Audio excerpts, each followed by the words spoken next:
My name is Tamale Haman, and this course is called IS Security and Risk Management. I'm going to discuss a topic called Project Management. According to the certificates I did, this is what I managed to gather, and I'm going to discuss it below.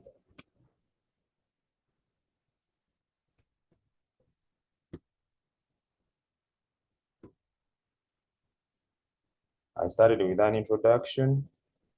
A project is a set of agreed activities with a definite start, middle, and end. Together, the activities produce business. These activities produce business products or services in line with an approved business case sponsored by senior managers in an organization. The project is a set of agreed activities with a definite start, middle, and end. Then I went ahead to define project management, which provides a structure and control of the project environment such that agreed activities will produce the right products or services to meet customer expectations. The main purpose of project management is that it gives direction to a given project because it is a controlled implementation of the project plan under the direction of senior management. So this was the basic introduction to the topic.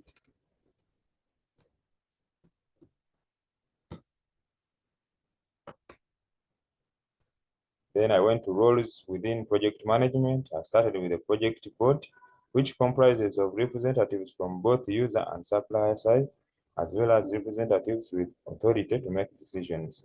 So they are representatives from the user side and the supplier, and then representatives from the management, who are responsible for making decisions. Then I went ahead to talk about senior responsible owner, who chairs the board with overall accountability of the project. Then the senior user is a board member responsible for providing user resources and ensures that the project provides user expectations. Then the senior supplier is a board member representing the interests of those designing, developing and implementing provide quality services from the project. The project manager is responsible for day-to-day project management.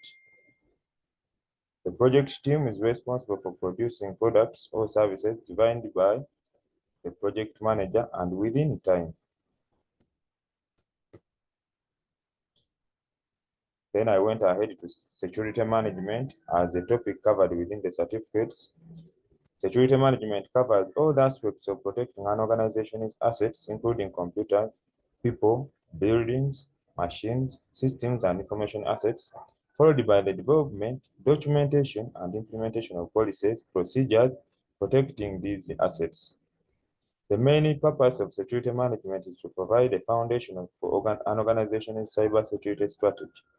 The information and procedures developed as part of security management will be used for data classification, risk management, and threat detection and response. The procedures enable the organization to identify potential threats, classify and categorize assets based on the importance to an organization, and rate the vulnerabilities based on the probability of exploitation and impact to the organization. I continued with the types of security management. I started with information security management. This includes implementing security practices and standards designed to mitigate threats to data. Information security programs should ensure the confidentiality, integrity, and availability of data. Then I went ahead to network security. The network security is a vector. The network is a vector by which most cyber attacks reach an organization's information system. Network security includes deploying network monitoring and defense systems, network segmentation, and controlling access to the network and connected devices to it. Then cybersecurity management. This includes protecting all aspects of an organization's data, IT infrastructure against cyber threats. The infrastructure includes the network, cloud infrastructure, mobile devices, Internet of Things devices, and applications. Then I went ahead to risk management as a process of identifying, quantifying, and responding to the risks of the project without any material impact on the project's objectives. Risk identification Project managers identify potential risks and uncertainties that may affect project objectives by conducting thorough risk identification processes. Project teams can proactively identify and document risks that could impact project scope, schedule, budget, or quality. So these are terms within risk management, and I try to define them. Risk analysis. Risk management enables project teams to analyze identified risks in terms of their likelihood of occurrence and potential impact on the project. This analysis helps prioritize risks based on their brutality and guides decision-making regarding risk response strategies.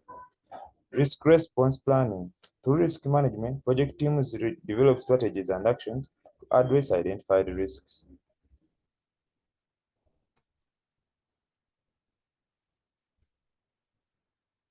Then I went ahead to define risk monitoring and control. Project teams actively track the status of risks, assess their effectiveness, and make necessary adjustments to risk response plans. This ensures that risks are kept under control and do not escalate into major issues. Risk communication. Project managers communicate the identified risks, their potential impacts, and the planned risk response strategies to stakeholders, enabling informed decision-making and collaboration.